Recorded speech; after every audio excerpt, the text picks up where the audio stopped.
Hey, I'm Vernon Felton, Senior Editor at Bike Magazine, and you're looking at Bike's 2015 Bible Bike Test. Tonight we're looking at Salsa's Spearfish Carbon 1, which is one of 4 Spearfish models, and the Spearfish bikes, if you're not familiar with them, are cross-country race bikes. The new thing going on with Salsa for 2015 in the Spearfish line is carbon. This bike is the second from the top model and it sells for about $4,900, and it comes with a primarily carbon frame. But again, that's just the details. What about the big picture? What do you guys think? So, we all love the bikes that blur genres, right? I mean that maybe like, oh, it's a trail bike, but you can ride it like an all mountain bike, right. that kind of thing. Or it's an XC, or it's an XC bike that you can take it on your local trails and rip it. So I got on this bike as it sat out of the box, and I felt that it was a straight and narrow pure bed XC bike. As it sat when I got on this bike, that was my first impression. And I'm looking at one of your eyebrows. Yeah, because I'm thinking, well, what happened when you rode the thing?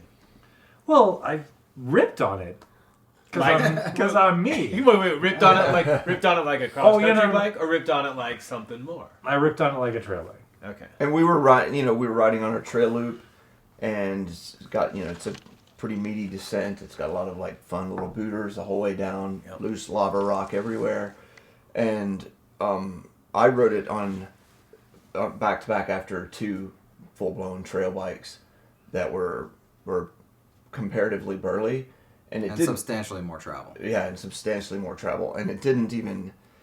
I mean, I did notice a difference, but it didn't stop me from almost getting myself in trouble a couple times. And those are bikes with a lot more travel. With a lot more travel, and this one's got the 80 millimeters of rear travel. Yeah. Oh my God! I came into this thing thinking that it had 100, just because I assumed that it was a cross country bike and had 100 mils of travel like most do, and I thought it had a lot. I thought that it felt like it had more than that, thinking it was 100 mil. So you thought it had more than 100 mil of travel. Yeah. Yeah.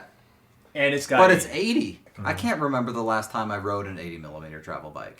it's been a long time. I mean, how many of them are there out there? There's not a lot. There's not a lot. Most of them are soft tails. Exactly. No, and Salsa's goal with this was to make an efficient bike that gave up very little in terms of pedaling efficiency, right? And could be used for long distance racing. And that's kind of their thing, right? It's about adventure with Salsa. And this is more of a marathon race bike, and people have been setting records in long distance, sort of grueling races with it. So they wanted to be efficient, but they wanted it to be capable too, which is obviously what we found out. It's it's way more capable than it looks. And, I mean, looking at that little shock with its little stroke, you're like, that's a cute little bike. I bet it's going to be kind of fun. And then you get on it and it just rips. It, like, absolutely just tears the trail up. I think that that Spearfish surprised me a lot because it was so much fun to ride, but it was fast as hell. It climbed really well. It had great traction. It had like a nice pedaling platform, but was still compliant even when you were on the gas. So I mean, I had like nice kinematics to it. What do you guys think about the component spec? Well, let's talk about. I mean, the actual drivetrain. I mean, it's 2x10. I think that kind of meshes with the whole all-day adventure, like big mountains where you're on like maybe 3-hour grinder climbs. It's just with no relief at all, where you just can't be out of the saddle all day. Yeah. I think I would assume, you probably maybe talk to Salsa about it, but I would assume they put that on there intentionally for that purpose. So Adventure bike. That, And they have a fairly low gear, and they went with the Sram Crank. That is a difference here. That's the only non-Shimano part of the drive. Why do you think they did the Sram Crank? I think it has... Well, go for it. It has a 22-tooth small ring. Right. And Shimano 2x, do they even do a 24-tooth small ring on their 2x? I don't. It's usually 26. Right. So I think that was extremely smart spec because because they do a 1x spec option on this bike, correct? Yeah, exactly. Yeah, on the next model up if you want.